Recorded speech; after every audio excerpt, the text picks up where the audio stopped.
అల్హమ్దులిల్లా. నమాజు నిధులు. 5వ నంబర్, తొలి సమయంలో నమాజుకు వెళ్ళుట.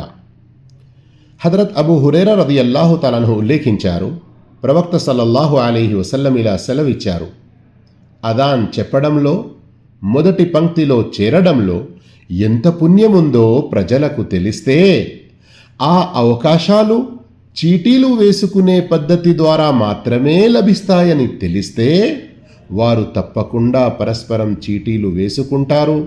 అలాగే నమాజ్ వేళ కాగానే తొలి సమయంలో మస్జిద్ చేరడంలో ఎంత పుణ్యముందో తెలిస్తే అందులో కూడా ప్రజలు ఒకరినొకరు మించిపోవడానికి పోటీ పడతారు. సహీ బుఖారీ 615, సహీ ముస్లిం 437. అదే జుమా కొరకు అయితే 1 సంవత్సరం ఉపవాసాలు తహజ్జుద్ చేసినంత పుణ్యం. తిర్మిదీ 496, సహీ హదీత్.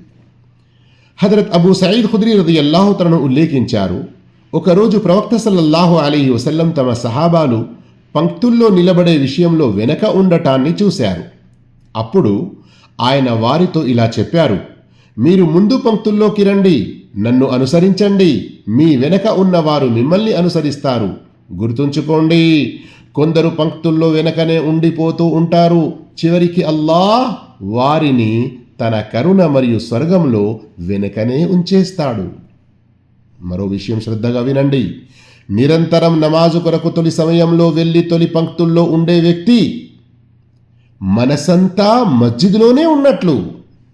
అలాంటి వ్యక్తి అల్లాహ్ ఛాయ తప్ప మరేలాంటి ఛాయ లభించని ప్రళయ దినాన అల్లాహ్ అర్ష్ ఛాయ నీడలో ఉంటాడు. సహీ బుఖారీ 660.